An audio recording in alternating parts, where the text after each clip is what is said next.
And let's discuss the situation in the Middle East further with Barine Kayaoğlu. He is a geopolitical analyst and chair and assistant professor of American Studies at the Institute for Area Studies at the Social Sciences University of Ankara.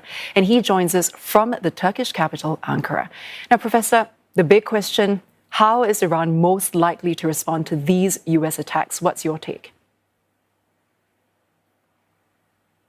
Thanks for having me, Ms. Lim. Iran has already responded this morning with a barrage of missile attacks directly against Israel, specifically the towns of Tel Aviv and Haifa. And we see that in terms of beating Israeli missile defenses, they've gotten slightly better than they did at the beginning of this conflict, which started on June 13th. It was still of a limited nature. The targets were predominantly, from what appears from the footage, to be civilian areas rather than either, as the Iranians threatened, Israel's own nuclear reactor and suspected weapons production facility in the town of Dimona in the Negev desert, or another military target, such as Israel's main F-35 stealth jet fighter base at Netzarim.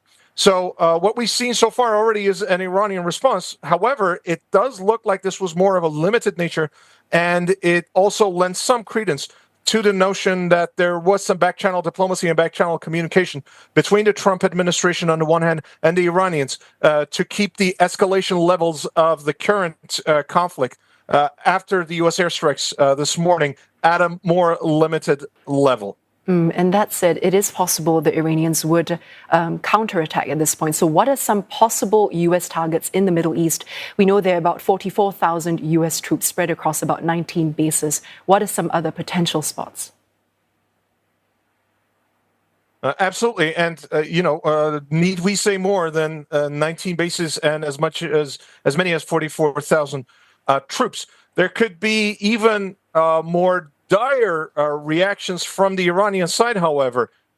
If the Iranian regime, and here I should also mention that I'm not yet convinced that the Islamic Republic is going to do this, but they also do have the option of, if not entirely closing off the hydrocarbon traffic from the Strait of Hormuz, which connects the Persian Gulf to the rest of the world through the Indian Ocean, where as much as 20 to 25% of global oil trade passes through, and a considerable liquefied natural gas exports pass through. The Iranians could, by using anti-ship missiles or as much as sabotaging certain classes of ships, by perhaps either burning them, as reports emerged in the middle of the week, or by simply just burning them, by scuttling them in the middle of the Strait of Hormuz, could at the very least slow down traffic, if not entirely bring it to a halt, which would then raise global energy prices considerably and turn the global economy into a downturn, and then hurt President Trump in a more indirect way, but long-term genuinely hurt him and his policies for economic recovery at home. And Iran could also seek support from other allies. For example, Iran is now set to have talks with Russia. What is Iran hoping to get out of those negotiations? It's not entirely clear, to be honest with you. I'm guessing that after some of the more limited skirmishes, if you will, between Israel and Iran last year, reportedly the Russians had placed some of their more advanced air defense missile batteries, specifically the S-400s, into certain critical locations in Iran. This was never confirmed, on the other hand. And as we know, Russia is still quite busy, its hands and really itself in a quagmire, if you will, with the war in Ukraine. So I'm not sure, in terms of material support, what Russia could do for Iran.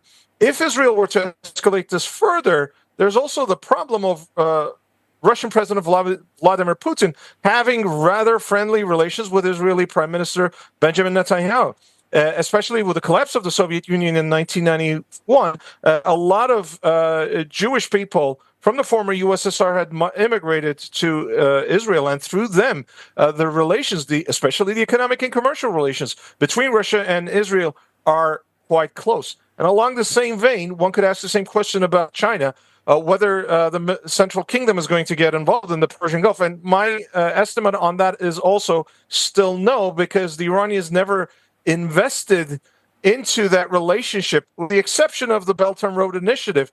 Tehran never invested into its relationship with Beijing to the extent that it could have. In a way, say, Pakistan did and was able to hold its own against India last month. So Iran doesn't really have that sort of clout with China. It's also important to bear in mind that China has very close relations with other players in the Middle East, including Israel, but especially the Gulf Arabs. So I'm afraid the Iranian regime can't just wish itself into a much better negotiation position simply by reaching out to some of its friends, such as Russia and China. Right. And at this point, how far do you think the U.S. is willing to go if Iran retaliates? So what are some likely scenarios that you see could play out? If Iran engages in another round of retaliation of the variety that we discussed so far, then we can expect that the United States and Israel will also escalate in kind to attack additional facilities, not only nuclear facilities, but also military sites, as well as some of the civilian infrastructure that helps Iran run something resembling an economy. Its economy has been considerably weakened in the last 15 years due to increasing sanctions on its economy, bracketing, of course, for the 2-year period from 2015 through the end of 2017.